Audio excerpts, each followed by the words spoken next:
Hello, my name is Bonnie Brzozowski, and I am a librarian at the Corvallis-Benton County Public Library. Just making sure that we're recording here. We are. That's great. I'm going to go ahead and get us started. Just to let folks know, I'm only seeing one attendee out of our live stream, and I don't actually have anyone in person with me. Um, so it's just us so far. But if we get interrupted, it might be because folks are coming in if we do get anybody. Let me get to the slideshow on my screen so we're looking at the same thing. And I'm not sure what I have shared, so I'm going to share just one more time just to make sure you're not seeing my notes. I'd like to share screen two, please.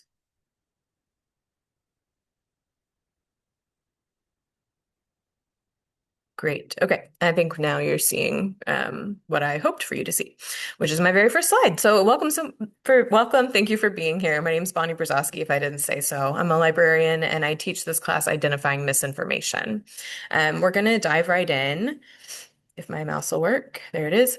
I just want to note that this class is based on web literacy for student fact checkers, and this is actually like for college students, so it's good for anyone of any adult age.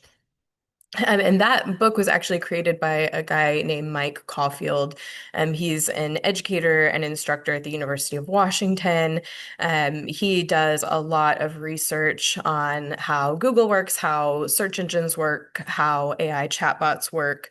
And if you go to his Substack, it's sort of like his blog, if you're not familiar with Substack, it's called The End of Argument. And he posts a lot about the kind of work that he's doing. He developed the method that we're going to go over today for fact checking misinformation. So I thought some people just like to hear like what is the summary of this class. So this is me attempting to like encapsulate it just in one quick minute. But basically, misinformation is online. And it proliferates because it's cheap, it's fast, it's repetitive. In other words, it's posted repeatedly. It's difficult to correct. So it just really gets out there very easily. It's easy to create. It's really particularly common to find misinformation related to breaking news and developing events in particular. We kind of face this information overload, right? There's a lot of information coming at us, and we're expected to be responsible for knowing a lot of things and being a citizen of the world. And so sometimes that means that we just start accepting things at face value. We start really thinking fast and not slow. We're making really fast judgments. We're not slowing down. And when we're in a slower frame of mind, and we tend to be more analytical. Um, in particular, the kinds of misinformation that you typically find kind of comes into three different groups when you're online. You'll find manipulated content. So this is where something has just been like a photo has been changed slightly, or maybe wording has been changed a bit, or something like that. Fabricated content, which is just like truly made up, completely fabricated. We're seeing a lot more fabricated content because of AI. AI generates images and text really easily, really quickly. And then trick of context. That's often where someone will present something as being related to a particular news event or just event in general, but it's actually a picture representing something different. We're actually going to do an example of that today. In terms of like actually like fact checking things or sort of checking yourself when you're in this information environment where there's just like you're looking at a feed and it's just info, info, info, and things that you can be asking yourself, like who's behind the information? Is this actually an expert? We can ask, do they have something to gain from you believing or sharing this information? We can ask, what is the evidence if we're actually reading something? Did they include a working link to a reputable source? Did they provide any proof that actually backs up that claim? And then what are other sources saying? Sometimes it's just a good gauge of facts to find out, like, are there conflicting reports? What seems to be the consensus? Has a fact-checking organization looked into this particular claim? So that's my little summary spiel there. What I hope you get out of today, though, and out of this time here, is that you be a skeptic and not a cynic. What I'm seeing a lot of is that people are just saying you can't believe anything online, and it's simply not true. You just need to realize that we still need to respect reputable sources and go to those sources. We don't have to reject everything we see and hear. We just need to be curious, ask questions, respect facts, evaluate sources. Those are really the trademarks of a good skeptic. And then I want to point out because sometimes people get really bogged down in fact checking things that are really just errors in logic. So I always think it's a good idea, and I love like refreshing my understanding of logical fallacies all the time because they're everywhere. They're all over our world, and there's this sort of like fun way of looking at them. This is a chart, the link on the slide there, fallacydetected.com. It's two robots and they're having an argument. And so the orange robot says robots should take over the world. And then the blue robot is like, oh, okay, sure. So what are your arguments for that? And then these are the errors in logic that the orange robot makes. And he makes quite a few. It's a lengthy document. But I'll talk about a few. One is hasty generalization. So the orange robot, I've met a few people and I conclude that all humans are ugly, evil, and they smell like socks. And so the blue robot points out that's a hasty generalization. You have not studied enough examples to make that kind of a conclusion. And the slippery slope. So if we act nice to humans now, they're going to demand constant back rubs. The blue robot points out, well, that's kind of the slippery slope logical fallacy. The first event doesn't necessarily lead to such an extreme result. So in particular, honestly, like politicians like to use logical fallacies a lot, but they're everywhere. And sometimes it's just a matter of like pointing out, well, like actually that's illogical and doesn't follow. So let's like really dive into like examples and talking about strategies here for looking at misinformation. And what we're going to go over is something that Mike Caulfield developed. It's called SIFT. They're referred to as the moves, and SIFT helps you remember the four different moves. This isn't an order of operations. Sometimes you're only going to need to do one of these. Sometimes you might do two. The actual point of this method is to teach you how to do fact checks quickly. If it's taking you a long time to do a fact check, that's actually a sign that you might be down a rabbit hole and need to reassess your strategy. And I'm going to show you how quick a lot of these fact checks really can be, but we'll get there. Instead of going over the moves right now, I will say what they are. I'm going to dive into each of them in detail separately, but they are S for stop, I for investigate the source, F for find trusted coverage, and then T for trace claims, quotes, and media back to their original context. So let's focus on stop first. Stop is actually really about your psychology. It's just really common for things to be set up in such a way online to provoke an emotional response because it wants you to click on it because attention means money. It means more ad revenue. So that's just how this whole landscape kind of works online. Like you need eyeballs, you need attention to your website. So this is why sometimes you'll find like just headlines that are just like, whoa, that is such a crazy headline, and you want to click on it and you want to read it, right? So stop is about trying to put some of that psychology in check. It's also about like realizing like, hey, there's a lot of info out there. Like I said, information overload's a real thing. How do we slow down and parse through this info? So one thing that we can do first right off is asking yourself, if I see some info out there that I'm like, what is this? Ask yourself whether you know and trust the website or source of info. Stop, the other component of that is I kind of mentioned this earlier. After you begin a search, if you find yourself down a rabbit hole, like stop and take a second to remind yourself like what your actual goal is. So this is also about like thinking carefully about what constitutes an authoritative source before you search. Once you search for something or ask a chatbot for something, like you're going to get influenced by their answer. You're going to get the urge to click into their results. You're going to maybe take something that they say at face value. So this is about being more deliberate. Like, hey, I want to fact check this, or I want to understand this better. I want to know if this is true. What source would I actually go to? And like honestly, like this is very, I think like sources, like most of us went to school and were taught what an authoritative source is, right? I'm going to talk about it a little bit, like in case we need clarity there. But like, and that's really honestly a lot of what this is about. It's identifying misinfo online, I mean, it's about slowing down, so getting the psychology in check because that's what is being really like exploited a lot when we're just going through a feed, a news feed, or our social media feeds.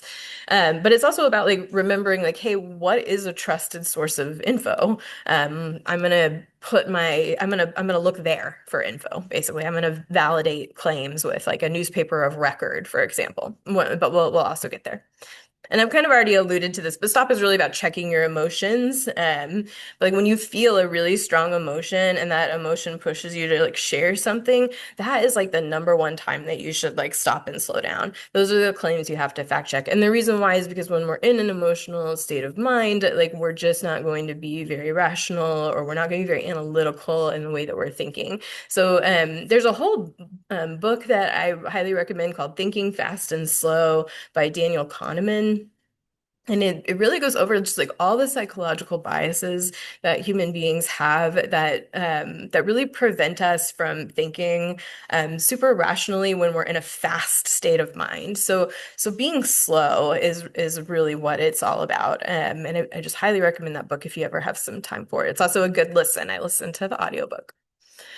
But that kind of brings me to this idea of bias, and that is that everyone has bias. So a lot of what Stop is about is putting your bias in check. So and then the counter to that too is like we kind of have to assume that all news and information does have some degree of bias because people put it out there. And so that's sort of sometimes what we're trying to understand. And when we're approaching information, we will talk about bias more. I'm not just gonna gloss over it. But yeah, just to point out, like we're all biased. A lot of times what we're trying to do is put bias in check, so we can, get to the real truth of a matter. And then just a quick note that the library subscribes to a lot of websites that might be useful sources for you at different times in your life.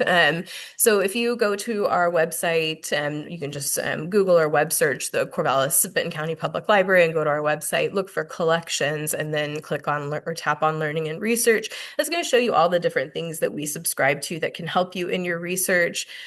We have access to things like the New York Times archive. We have access to a number of different journals and newspapers that you can do. You can search various topics for consumer reports. There's many things there. I also want to point out too that you can always contact a librarian if you're ever wondering what is a good source for this particular thing. Like recently, we answered a question where someone was looking for good websites for RV recommendations and camper recommendations and how to evaluate them. And so we found some great things on the web as well as a consumer reports guide. So we love questions like that. That's what the librarians are here for. So never hesitate to ask us for a recommendation or to even if you just like, hey, I saw this claim online. Is this true? Like we'd be happy to look into it and see what we can find. Moving on to I for investigate. So this is about knowing what you're reading before you read it. So just taking just about 60 seconds to figure out where something is from before engaging with it. So this isn't about doing a Pulitzer Prize winning investigation. It's about knowing like, okay, I'm reading this piece on economics and it was written by a Nobel Prize winning economist. Or I'm watching this video about the benefits of milk consumption, but it was put out by the dairy industry. It doesn't necessarily mean that the video is going to have misinformation because it's from the dairy industry or that the Nobel Prize winner is going to write, like an economics article that everyone agrees with. It's just understanding like that there might be some agenda behind something. So it doesn't mean that something can't be trusted, but knowing the expertise and agenda of a source is really crucial to your interpretation of what they have to say. So that's why you just take 60 seconds to be like, well, where is this from before engaging with the content. And to me, I think part of that is like if we're engaging if we're engaging with or reading a lot of misinformation, how do we know what sticks in our head and registers as misinformation? Like I guess I'm maybe not phrasing this well, but I kind of think of like information consumption as like my diet. Like I'm gonna consume healthy, good information from reputable sources. I'm gonna like intentionally seek that out and only fill my brain with it. I think that that's a little bit what this is about too, is like trying to just be like, why would I engage with all these sources that really are just not providing good information. And what this is about, which I think I've already probably hammered home, but agenda is kind of the most, really almost the most important thing when you're doing really quick fact checks, because agenda is sort of understanding like what a news or any kind of really organization is set up to do. Like why do they exist? Like what is their reason for existing? And then also in terms of thinking about like a news organization, like whether they're reputable and whether they have agenda, like often if they have good process and good culture, so like they clearly mark opinion columns as opinion. They employ dozens of fact checkers. They hire professional reporters. They take care to be transparent about their sources, their methods, their conflicts of interest. An organization like that is going to be less likely to be driven by political agenda than a site or organization that doesn't do those things. So that's why like there are newspapers of record. That's why people like though we're going to talk about like left or right bias in media a little bit, but like that's why like sources like the New York Times, the Wall Street Journal are considered really reputable sources, because they are organizations that do these things. They make it clear that like they're trying not to have an agenda, they're trying to remove agenda. But that gets complicated, and we can have a whole conversation about that probably. But let's look at some examples. So I love using this particular example because this is an example from the Stanford History Education Group. They did a study where they asked Stanford students, professors, and then also professional fact checkers to compare two different websites and decide which is more credible and which would they take information from as more credible. And their choices were acpeds.org. And I noticed these screenshots are just a little dated. They've changed their website a little, but it looks fairly similar. Same with the next one I'm about to show you. And then the other choice is aap.org. So aap.org is the American Academy of Pediatrics, and then ACPEDS is American College of Pediatricians. So just kind of think in your head now, since we can't really have a conversation here, how would you decide? Like, how would you decide which one of these would be more likely to produce credible information?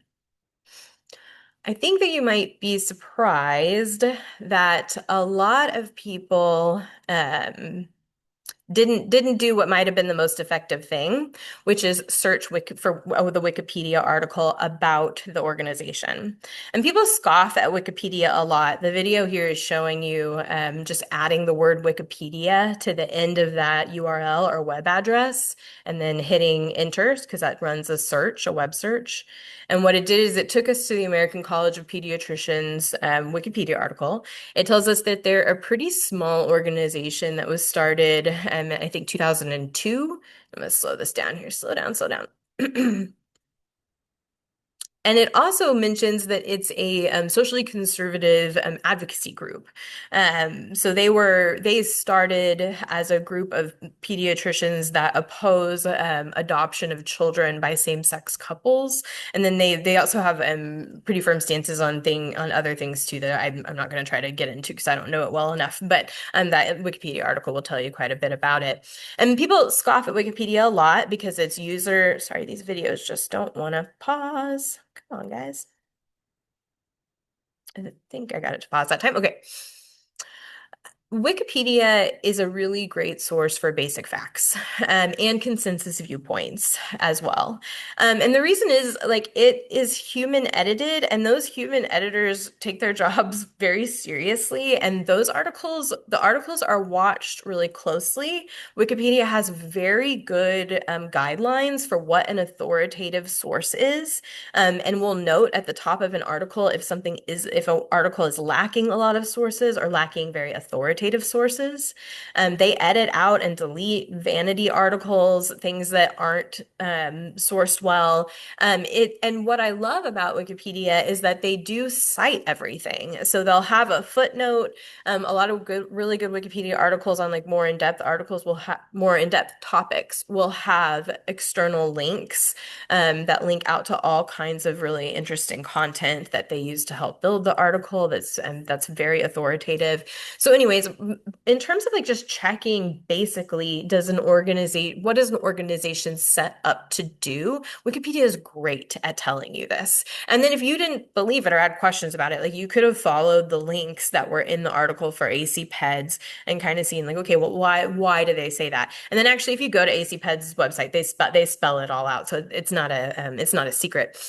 It used to be, though, because I should say what was interesting is the professors and so the fact checkers, when they were presented with these two websites, they got it right every time, and they got it right in like less than 60 seconds because they employed the strategy of looking at Wikipedia. The professors and the students, what they did, pardon me, I have to swallow. They just explored the two websites. They were only allotted 5 minutes. Everybody was only allotted 5 minutes. They took the maximum amount of time, and they very frequently got it wrong, like more than half the time. I can't remember the percentages, but it was like more than half the time for both the professors and the students. So what the fact checkers were doing is they were doing lateral reading. And I didn't show you the American Academy of Pediatrics example because I'm a little all over the place here. But it's a similar strategy where we take the web address, we just add Wikipedia to that address bar, hit enter, runs a search or hit search depending on, if you're on your phone or what you're doing. And what we find out about the American Academy of Pediatrics is that it's a pretty well-established organization, has a very large membership, and it was set up to be a professional organization of pediatricians. So it's a group that they may take stances on certain things, perhaps, but they're not set up to be an advocacy group. It's sort of like the American Library Association. It's the national organization of professional librarians and library staff. This is a comparable kind of organization. It's really, really common in any profession to have a national organization that unites you all. Sometimes there's more than one, but so maybe there is more than one with pediatricians. I don't know, but this seems to be definitely like a well-established organization, not set up with a specific agenda in mind. So what were the fact checkers doing in that study that I referenced? They were doing lateral reading. They were looking at what other websites and resources say about the resource you're interested in. And that's because websites, organizations, they know how to look professional. They may not have ads. They may look like nonprofits. And that's just not a sign of credibility. I found this to be a really helpful strategy in investigating a source frequently. I'm like, okay, I'm just interested in what this source is saying. Is this a credible source? So it works really well. And yeah, I'm going to dive into find trusted coverage to the next one. I'm trying to think if there's anything else I wanted to say about investigate. I would just say that Wikipedia strategy is really solid. I've used it also for I'm going to get to this soon, but we can do it now. A lot of local, not a lot, but there are a lot of local news sites. I'm all over the place here. A lot of local news sites have closed. A lot of local news outlets don't exist anymore, as I'm sure you know, right? And just because we've all changed onto the web, there's far less local news outlets than before. And so a lot of misinformation and disinformation actors, like people who want to put bad information out there, are taking over different websites for these organizations or creating like whole new local news websites. And sometimes it's really hard to tell if they're credible or not. You can't tell if it's actually a legit local news organization. And I found the Wikipedia strategy is really helpful with that. Like you can search Sacramento Bee Wikipedia and find find out like, is that actually a legit, is that Sacramento's local news, or is this just some kind of random website that was recently created to generate a bunch of like weird information just for clicks or whatever purpose? So sorry, let's go to F for find trusted coverage. So find trusted coverage is when you care about the claim an article is making and you want to know if it's true or false. So this is when you're like, this source isn't reputable. I know that, but I'm just super curious about this claim. Like, is this true? How would I find that out? Right. So this is when you're like, okay, I want to find reputable coverage. And so we'll talk a bit about reputable coverages. But what I mean is usually a news site, a fact-checking website, an analysis by an expert. But those are just examples. Why do we have to find trusted coverage? I don't want to dive into this. We spend so much time on this, and so I don't want to spend too much time on this. But There's a lot of bias in algorithms, search engines, AI overviews, and chatbots. You can read about this extensively. There are whole books about this. There are videos on YouTube about this, like demonstrating the ways that this comes up. But basically, like all of this technology is created by humans, so it tends to have the same flaws that humans do. There tends to be racism. There tends to be sometimes really ideas way oversimplified and not reflecting as much nuance as they should. There's all kinds of things. The algorithms have a lot of bias, just as people have bias. We've developed tech that has the same biases that humans do. There's also things like search engine optimization. I don't know how much we're talking about that anymore in AI because the AI overviews are really changing things. But search engine optimization is the practice of websites trying to get their website ranked really high when people search for specific keywords. So it's just an example that like this isn't like when you're searching a search engine, they're not like, oh, here's the best, most authoritative source. There's all kinds of reasons for what might show up in those search results and in those AI overviews. And it's not necessarily because it was the best piece of information, unfortunately.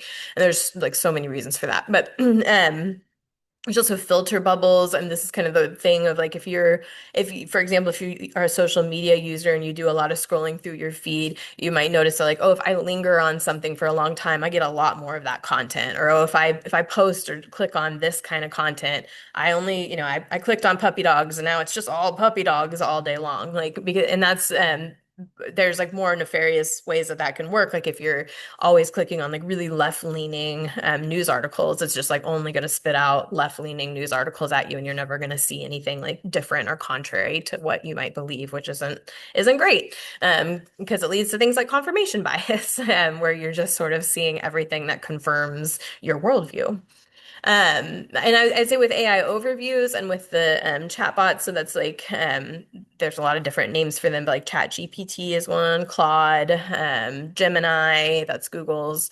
What I found using those is they're often presenting the most popular answer, not necessarily the most accurate. And then I've also found that though they do provide sources underneath the AI overviews, often those are misquoted, miscited, or simply don't have the information the AI overview represents it as having. So that's why it's so important to double check those AI overviews. An AI overview or an AI chatbot is not a trusted source. They need to show you what reputable sources they use to give you the answer they gave. Like you need to be able to confirm that through authoritative sources. It's actually been pretty disappointing to me seeing the way people are using these because people are really just taking them verbatim as being completely accurate, and there's so many inaccuracies. There's a recent article reported by the New York Times. I don't remember who did the study, but it was a pretty large scale study just showing that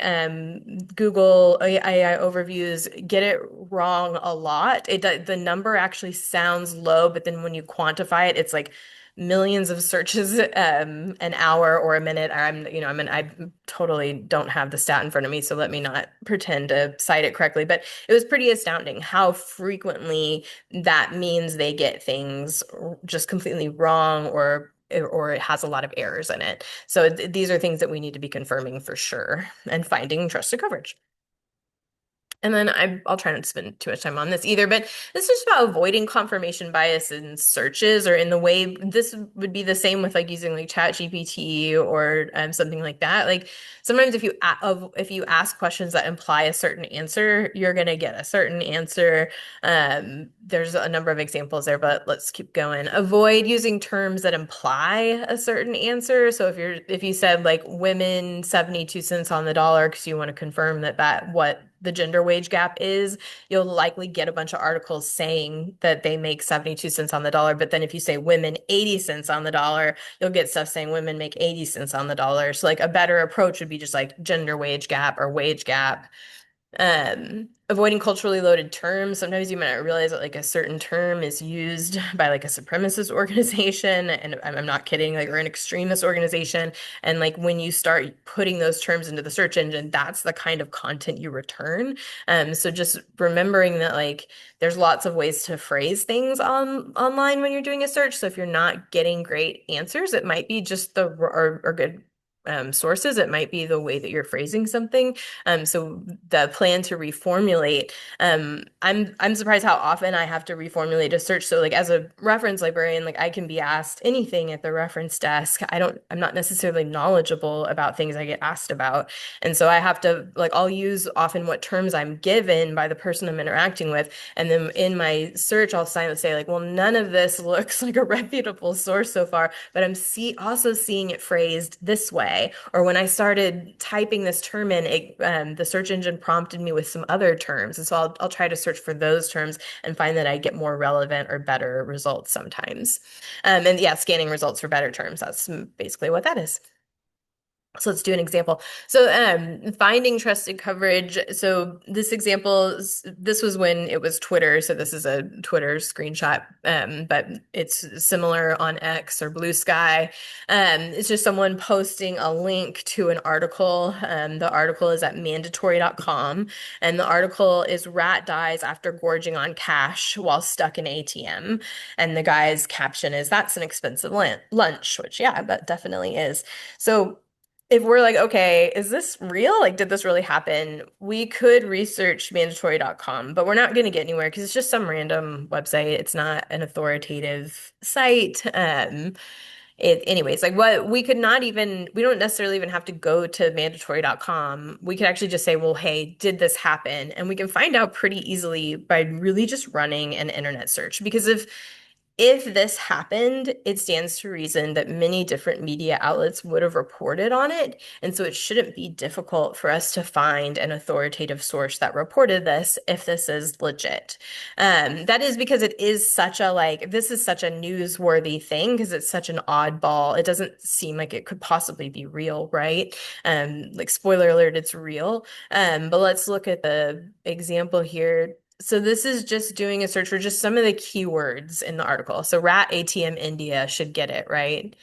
And I didn't even have to go past the AI overview in this case, though I definitely would have wanted to confirm that the AI overview is correct by going to the source that it's citing, which I think was a BBC fact check. But there were a number of fact checks in that. Sorry that these videos go so fast and I'm not pausing them, but there were a number of fact checks, not fact checks, news articles in that search. See if I can get to it or not. It's not hugely important, I don't think, but there was a Reuters article.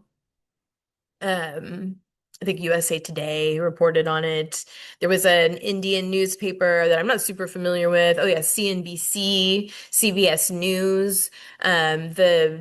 The AI overview here, which I should have linked to the BBC article if I was really confirming it, but they linked to a BBC News article. So yeah, it seems like absolutely this happened. A number of different people reported on it. There were obviously some officials involved in assessing whether or not that's what really happened, and that's what they determined really happened. So yeah, so that is legit, and we found a trusted source. And then what's great too is like if we are interested in posting this on our own social media, could say that we're a Twitter user, or Blue Sky or X or whatever is being called, we can go and then post that to our feed, post the Reuters article instead, or one of the other more reputable sources, and then share that out instead of sharing like just a not reputable bad source out, So that helps like that information landscape be improved for everybody when we're taking the time to share authoritative content with people. So I wanted to share another example about find trusted coverage, and I'm hoping that this is going to work well. Oh, okay, that's fine. Let's see, I'm going to try to share again so I can share this particular example with you. Here we go. I think that'll work. Yay. Let's go to the right window. So there's an organization called the News Literacy Project. And they do a website, it's a fact-checking website called Rumor Guard.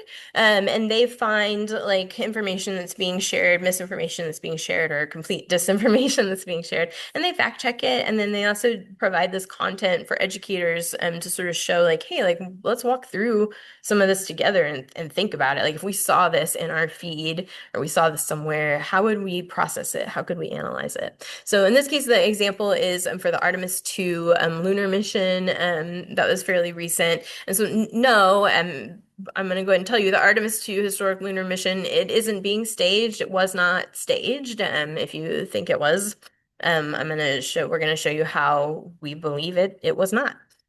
And that the content being posted showing that it is, hasn't proven anything. So the claim, as the Artemis 2 spacecraft carried 4 astronauts on a lunar flyby, this past month or this month in April, rumors started circulating on social media that the mission was being faked by NASA. And here's one of the examples on the side of them, like the astronauts like on a green screen, posted by this account called "The Truth Will Give You Free." Which sounds really reputable, right? But this isn't true. So let's look at the facts. Like, let's look at like what do we know? How do we analyze this? Well, I mean, one thing that we definitely know, or we hopefully we know by now, AI tools can create really realistic visuals that appear very convincing at first glance, and then it's so widespread that it's just really led people to doubt a lot of genuine videos and photographs, and because you really sometimes just can't tell with your eyes what is fake and what is real. So again, like, so how do we tell genuine photos from the fakes?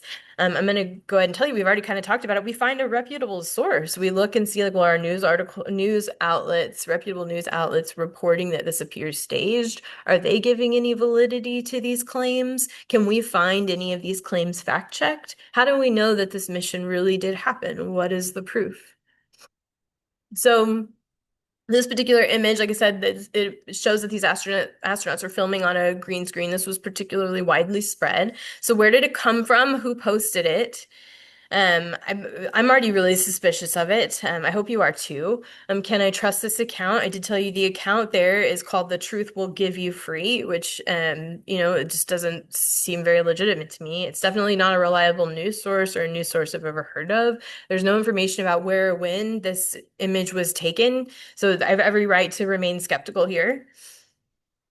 Um, this is an AI generated image. It said AI generated on it for a while, but can you actually spot any visual flaws that give this away as AI? Give yourself a second. Take a look. Do you see anything in that photo that stands out? One thing, that guy doesn't have an arm. Another thing, there's no wires holding that particular astronaut up, so she's just floating in midair. So there's two things right there. Sometimes you really can see some of those things in AI generated images. I will say that sometimes I see some that I'm like, I would never know the difference, and we're gonna hopefully have time to talk about that. I think we will. Um, yeah, so sometimes it's really difficult to tell, but sometimes there's like some pretty good giveaways like that. Honestly, a lot of what goes viral is surprisingly not great. So it doesn't, like you just look real closely at it and be like, what's weird about this? Is anything weird about this? Um, we want to weigh the evidence too, like, because hey, maybe like this is really alarming to us, and we're seeing other, because there was much more content alleging this and tr allegedly showing this. So, and some of it was better than this. So let's kind of weigh the evidence. So conspiratorial claims are frequently based on misleading information, incomplete data, or entirely fabricated images. The claim that the Artemis 2 mission was staged is largely based on AI generated content, but on the other hand, there's hundreds of videos and photographs showing the Artemis 2 mission. So thousands of engineers worked on this project. Around 400,000 people watched the shuttle launch in person from the Kennedy Space Center in Florida, which we can watch a video of that a number of people, news outlets have seen and not in any way suspected of being AI generated. Like I said, endless photos and kind of almost endless evidence, tons of people involved, so many people involved. So I think it'd be pretty hard to fake this. Like it would just require so much coordination that it's really just astounding. I think we should be amazed that like humans would be able to pull something like this off. Um, so with false claims that are regularly spreading on social media, it's really important to like critically examine posts, consider the source, and check for evidence, obviously, right? But we have to also be like wary of letting skepticism turn into doubt. We need to be just careful about what we accept as authentic. It's totally reasonable to look at something like this and say, I don't know. I'm gonna investigate this. Like we don't, there's no reason to take this at face value.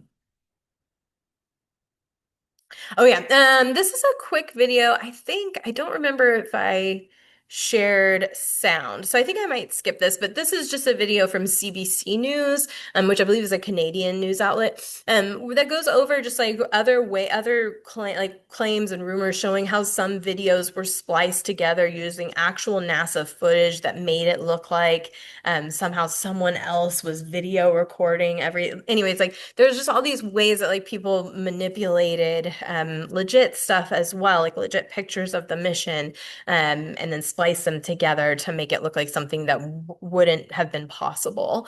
So it's just how did they debunk that? Well, they found the original pictures and showed how. So they just did some investigative work, and this is why like news organizations are so valuable, is because they do work like this. They can employ people to really investigate claims like these and take them seriously, because a lot of people are believing this. And so, it's like, how do we determine what's true and what's not? We have to look to authoritative sources that are employing lots of people to figure these things out for us.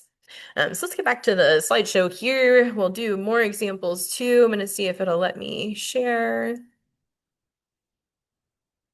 without disconnecting us. Yay, it did. And I don't know if you're seeing my notes or not. If you are, my apologies. Oh, I forgot we were going to skip to this. So I didn't need to go away. That's okay. So this is about spotting an AI bird picture, and I do actually want to share this with you. So hang on just a second. I'm going to hit stop share. I'm going to share it again, but with sound, because I don't believe that I did that, and I have to intentionally do that here. Here we go. And I'm going to share my whole screen if it'll let me. Thanks for your patience. We're going to hit escape. There it is.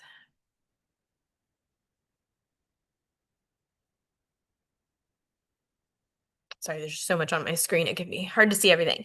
Okay, so this is another video from the News Literacy Project. I love their content. It's super short. It just talks about how difficult it really is to spot AI-generated photos at this point. I think it just drives home like a really good point that like we do have to be skeptical of AI content, and also that it's a little odd sometimes what gets AI generated and recirculated. But let's Is just a real watch. bird from an AI generated one? Oh, is this what birds look like? Oh my goodness. We're trying.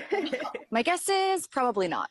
Now, my talented colleague and editor Lourdes takes beautiful photographs of birds. Just look at these. But because I work at the News Literacy Project where we talk about AI a lot, I thought to myself, what if I made a completely unnecessary AI bird quiz to test the people I work with? And I got really into it. I researched different types of birds in the Pacific Northwest where Lourdes lives, I took notes on her photography style, and I fine-tuned my image generator prompts to a maniacal level. And I asked them, is this AI or a photo Lourdes took? I'm gonna say AI generated. AI generated. That is incorrect. Oh no, okay. That's a real photograph. I say AI generated. What? Oh man. I think real. I'll go with real as well. No, no. I'm looking at your face. Real. It's real. AI. I'm gonna say Lourdes again. Wow, how is this happening?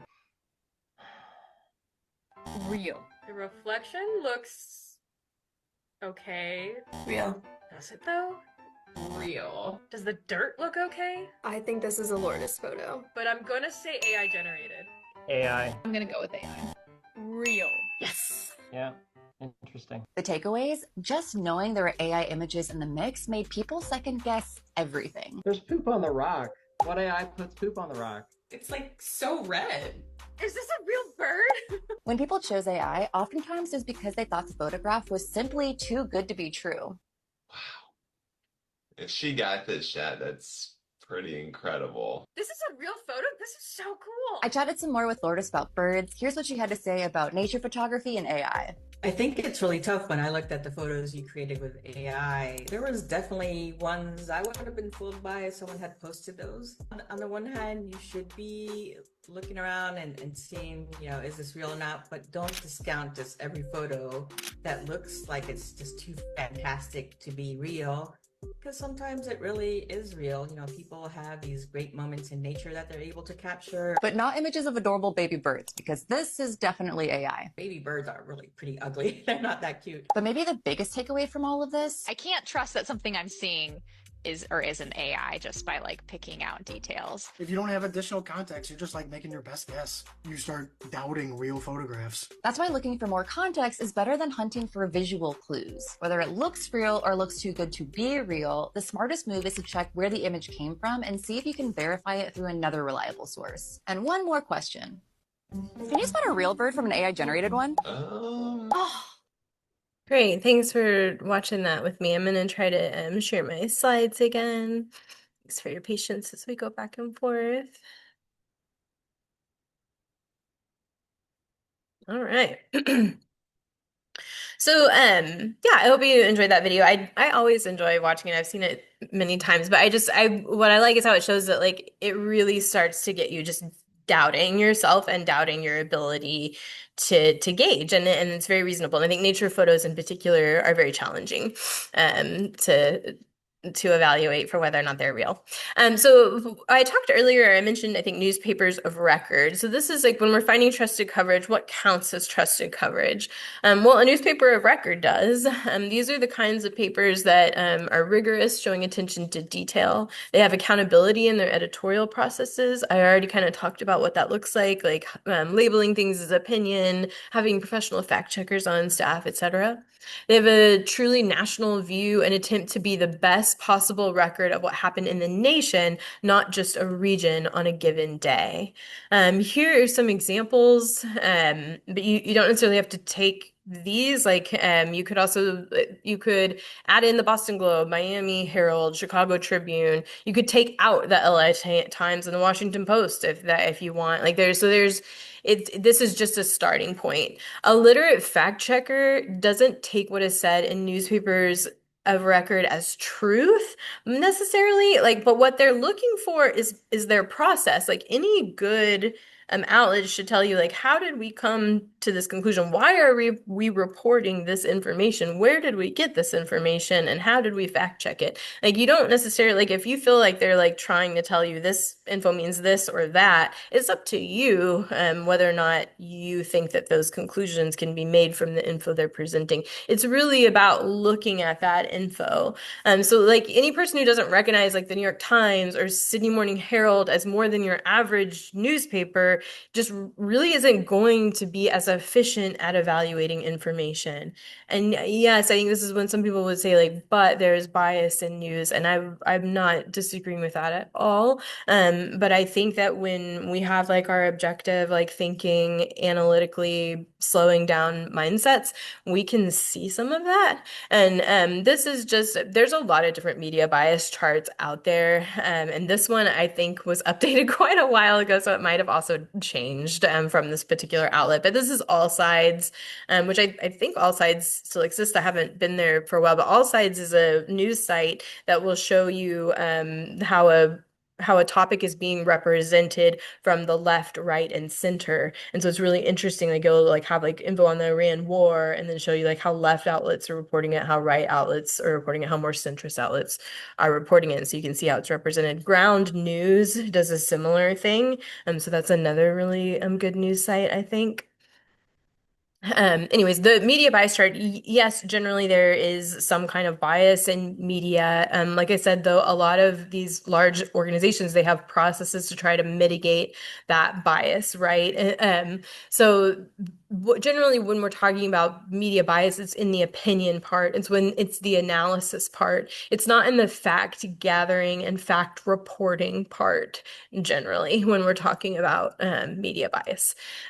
So yeah, yes, there's definitely bias, but it doesn't prevent a left-leaning or a right-leaning outlet from reporting facts and reporting those facts well.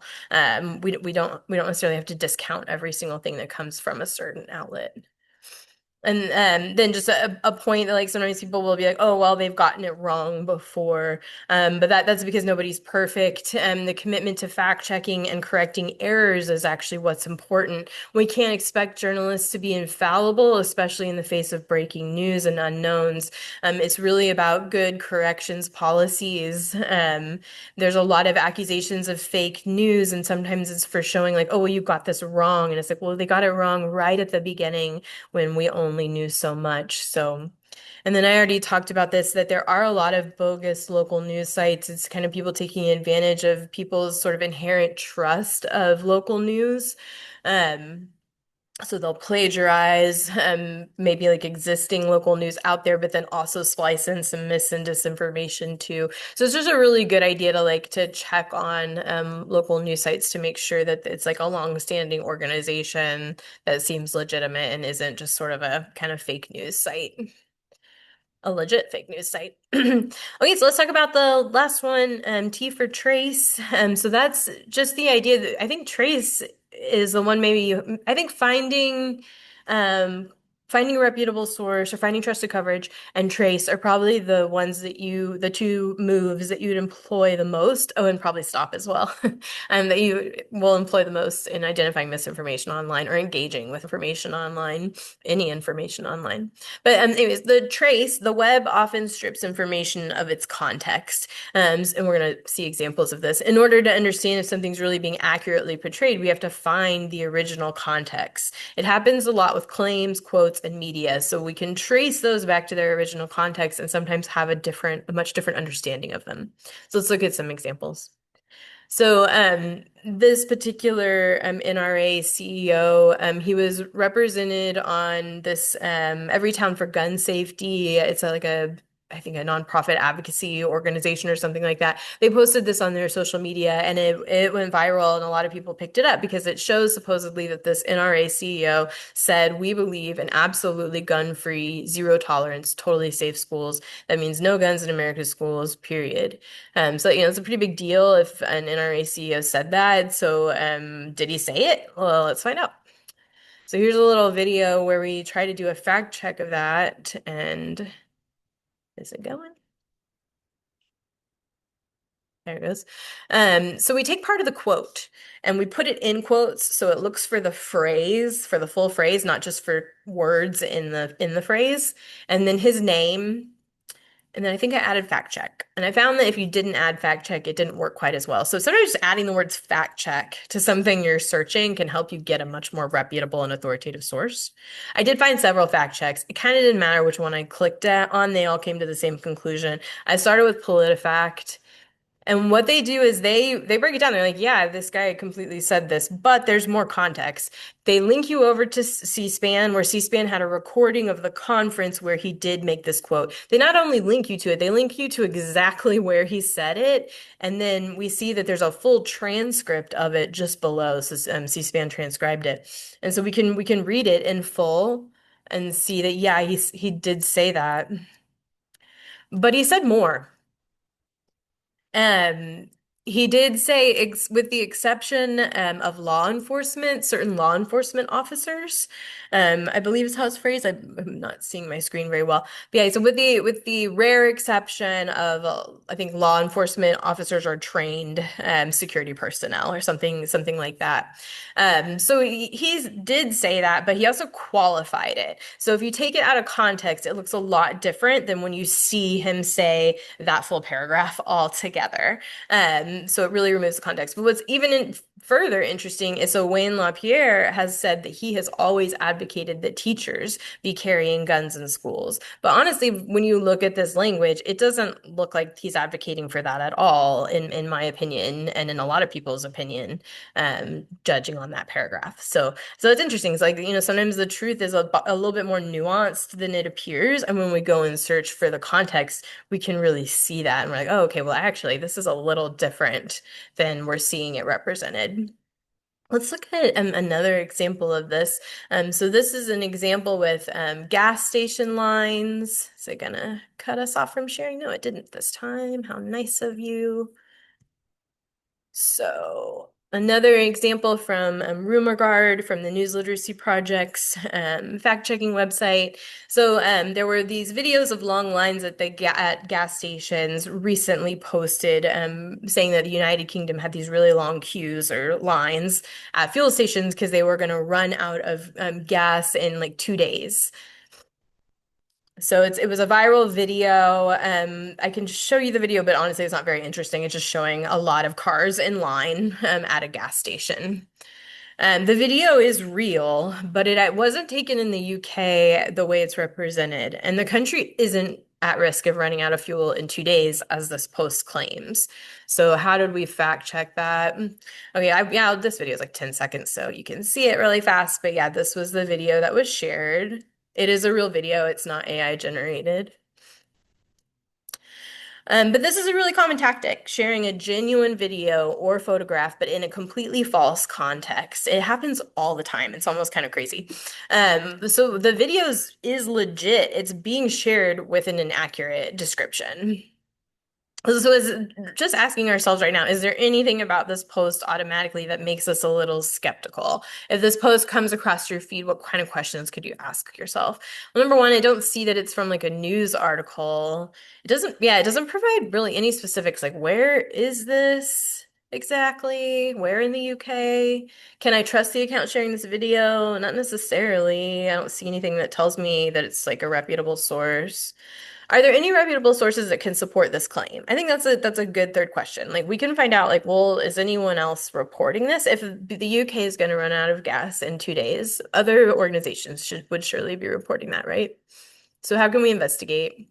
Well, we could do a reverse image search. I do have a little bit on reverse image searches, but honestly, you don't really have to do a reverse image search very frequently. But what a reverse image search does is if you take like a little like snapshot of a video or you take a photo and you search for it in an image searcher like Google Images, you can just upload an image or provide a link to an image and say, hey, search for this image online. And sometimes you can find like, oh, this was actually posted years and years ago on a totally different site representing something different. So you can find like, oh, this actually is associated with something completely different.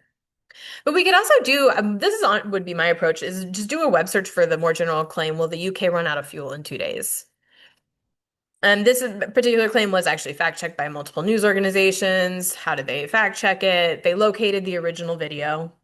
They talked to local officials. And then I can't see what that says because my little guy's in the way. Oh, and experts on fuel supplies too. So they talk to people who would know whether or not the UK would be running out. And we're not going to look at the article together, but what it shows is that this is actually in Spain somewhere. And it was I think a little bit of, let's see. Yeah, I think it was people being worried about the price of fuel going up in regards to the Iran war, but there was no shortage of any kind, and the UK wasn't expecting a shortage. And Reuters found that out by just interviewing experts in the fuel industry in the UK, and they're like, "Hey, are you guys about to run out of gas?" And they're like, "No, like we don't know why people think that. We're not running out of gas." So, yeah. This is the little video about reverse image searching. We have enough time, so I can go ahead and just show it really quick. It's very fast. It's actually a little lighter in that, like, hey, if you want to like comparison shop, reverse image searching is kind of a cool thing to do. She specifically is showing you how to do it using Google Lens. Which I believe is an app. There's a lot of different ways that you can do a reverse image search. It's almost endless. So if you ever want to like talk about how to do one on your own device, I'd be happy to show you. But Google Lens is an option, so you can look into that. And the way that she does it is great. So I will show you really fast if it will allow me, which I think it is allowing me to. There we go. Furniture online for cheaper using digital verification. Start it from the beginning. Let me You tell can hear you, it. finding the same exact furniture online for cheaper using digital verification tools feels like it should be illegal. This is a real text message I got from my friend. Can you reverse image search this and see if they're available elsewhere? Absolutely, I can. I found this one on Home Depot for a fraction of the cost, and I found this one also for way cheaper. Here's how. First step is saving or taking a screenshot of the image. Then you'll need to make sure you have the Google app downloaded to your phone. Click the camera icon, upload the image, and then Google Lens will bring up all of the similar images that you can sort through for the best price. And as a bonus tip, when you're using the Google app, you can also hold down on the image and select search inside image if you're looking for similar items, or you can select find image source if you're trying to find where else that same photo has been used. This is what it looks like on my phone. For others, you might be given a magnifying glass to select instead. A little context, I work in news and media literacy. I fact check viral junk online and teach other people how to fact check, so I'm reverse image searching all of the time. Knowing how to do a reverse image search can do way more for our media landscape than just save you money on furniture, though that part is great. It can let you know if the photo's been digitally altered. This is a tool called TinEye that I've done a tutorial on in the past. It can also let you know how old a photo is. That way you can tell if the image is outdated or possibly used in the wrong context. Bottom line, a reverse image search is just a necessary life skill at this point. So I sent all of these results off to my friend. She said I'm an angel, and I have to say, I agree. Let me tell you, finding this. Great. Yeah, thanks for listening to that. What the reason I say that, like, to me, reverse image searching is optional is some people just don't feel comfortable doing it. And I'm glad I should point out it's through the Google app, and then the tool is called Google Lens in the Google app, if that wasn't clear. But I found that, like, with proper keywords, if it was fact checked, which not all things online are, granted, right? You often can find a fact check really easily with just good keywords, like we did with the rats ATM India example. So, like, here's two that are a few months older, but like there was this circulating image of this Chihuahua with a wolf pack. Anyways, if you did a search for Chihuahua wolf pack fact check, organizations did fact check it and found that it's not legitimate. Someone just added a Chihuahua into this particular image. And then the other image, if you search robot lion PTSD, I didn't even actually have to put fact check in there to get some fact checks on that one for whatever reason, but you could throw in fact check to it. It's not going to hurt anything. This was like some claim that like this robot and lion came into contact and then the lion ended up getting PTSD from the interaction. And none of it's true. The image isn't real. It's just a manipulated image and it's just not true. So sometimes keywords are great. So to kind of sum things up and get us to a stopping point, recontextualizing everything, all the moves or SIFT, they're about getting the necessary context to read, view, or listen effectively, and doing that first. The moves reestablish the context that the web strips away. It allows for more fruitful engagement with all digital information. And then a summary of strategy. Some of these we talked about and some of these we didn't at all, but like this is kind of like, oh, if I were asked, like, what are the things you can do to kind of put yourself in a good information environment? Intentionally read sources across the political spectrum. Like that's going to help you get out of filter bubbles. It's going to help you see things differently and see other perspectives. It helps a lot. I do it a lot and it really helps. And places like All Sides and Ground News are sites that you can go to or subscribe to newsletters from them that would help you do this so you don't have to be super intentional about it. Consult multiple sources so beyond like just going across the political spectrum. Like anytime you're investigating a claim, like usually just relying on just one source isn't a good practice. Like you want to see like what do other sources say? Are there differing viewpoints? Consulting multiple sources is never going to hurt, especially when it comes to information that's really important to get right, like health information or financial information or things like that. The decisions that you're going to make that are going to impact your well-being.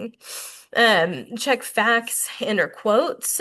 We've seen a little bit how facts and quotes can be just kind of put in totally different contexts and look a lot different without their context. Context matters. That's always been a trick of media, honestly. Like, it's been, like I remember because I was really interested in journalism in school, and I took journalism classes where we were shown examples like of the news media cutting interviews to look specific ways or cutting videos. Like this isn't a new practice. Like it's just so easy now to do, and so many people can do it now for free and then just push it to thousands and millions of people. So like it's just so much easier to manipulate, to spread manipulated content. And so we just have to remember that like that is the information landscape that we're in. So if we're being really intentional about the kind of sources that we're consulting, that's going to make a big difference.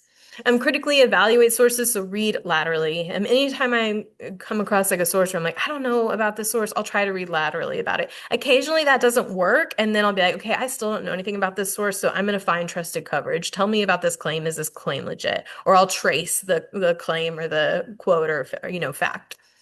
And we need to always be like just conscious of bias. Like it's all around us. We all have it. It's going to influence us.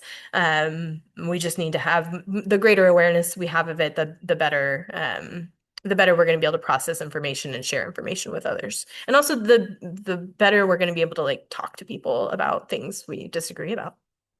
Don't make yourself an easy target, avoid filter bubbles. I think I've already covered that. If you have any doubts, don't share it. Like I said, if we want a really good information landscape, let's also contribute to it. Now, a lot of this is just individuals mass sharing stuff, like things going viral. And so it's like, what if we just always made sure to share the best possible sources and put the best possible info on there? And then sometimes people like ask me like, well, what's your strategy for like consuming news? Like, how do you consume news? And I'll just say that I'm very specific, and I'm not like other people. I'm probably not like the masses in that way, and that might not be surprising as a librarian, but like number one, I don't engage with, I'm not on social media. I technically have a Facebook account. I haven't logged into it in a number of years, but it still exists. So I don't read or consume information from social media, and I think that helps because I think in particular I don't use news feeds. Like I'm an iPhone user. I don't use my news app, and the reason I don't is because I feel like anything I click on, it just skews what it's going to show me, and I just have to do too much cleaning up of that feed for it to really show me good quality content. So what I do is I subscribe to email newsletters. This is it is kind of an old school thing to do, but I subscribe to email newsletters from sources that I want to hear from. So for example, like Ground News. I subscribe to things from the New York Times. I get stuff from the Wall Street Journal. There's a number of other outlets that I like, and then some that challenge me. And I have them send me their newsletters, and I don't get through them all the time. I get the AP Morning Wire and Afternoon Wire newsletter, so it all just comes to my email where I have an ad-free email, and so it's just me engaging with the content that I want to engage with. So it's a very intentional way of consuming news information. Yeah. And then whenever I do internet searches for information I'm looking for, I'm just incredibly cautious in what I click on. And I'm really picky about the kind of answer that I want. And if I'm not satisfied, I'll back off and I'll reassess like, well, where could I go and look for this info? I'll throw one little plug for a tool I've been using a little bit more, and it's a browser extension. So it works for your desktop or laptop computer if you use Google or Firefox. It's something you can download from the Chrome store or the Firefox store, and it's called Slop Evader. And you install it on your browser, Slop Evader, SLOP. And why I like it is you may have noticed that AI generated content has really flooded the internet. And so when you search for particular topics, sometimes it can be really difficult to find anything that isn't AI generated content. I found this especially true for craft information, and I run our monthly craft night. So I don't want to see a bunch of AI generated websites tell me how to do a craft. They've never done the craft. I want people that have done the craft. I want individuals' blogs. I want, like, this is what I want. So what Slop Evader does is it allows you to search the internet pre the existence of ChatGPT. So it gives you a choice of search engines. Google, DuckDuckGo, whatever you want to use, Bing, I think. And then when you run the search, it just limits it to before ChatGPT existed. So it's not good for current information, but it's great for finding like older information and like party ideas. I do a lot of event planning. So it's like party ideas and craft ideas and things like that that I'll use Slop Evader for. Or sometimes like historical topics where I'm like, I am just getting nothing but AI generated junk on this topic, and I don't feel like any of these sources are good. I'll throw it in Slop Evader and see what happens. So Slop Evader has been an interesting tool to play around with, and it helps get away from all the AI slop out there, which is just low quality AI generated content. It's really easy to make, and it's literally flooding the internet, unfortunately. So it's why we need to be even more vigilant today in engaging with content online, in my opinion. Thank you so much for hanging out with me for the last hour and 15 minutes. Feel free to reach out to me. Oh gosh, I should have adjusted this URL because it isn't accurate anymore. I do keep all these videos, so I've been recording this. This video is going to be posted to the library's website. I'll show you where, because I think it'll let me do that really fast, and we still do have about 2 minutes of this class. Oops, that's not what I'm trying to do. It's, if I can type here, which hopefully I can. There we go. cbcpl.net. You could also do cbcpubliclibrary.net. So just our website, and then add digital-life. And what that's going to do, that's where the videos are for these classes. It's at the bottom here, but then also it shows you a feed of upcoming events related to technology that are at the library. So this identifying misinformation online link will be updated later today with this video. I'm also happy to share this video with anyone via email or however else, so feel free to get in touch. Thank you so much for your time, and hope to see you around the library. Take care.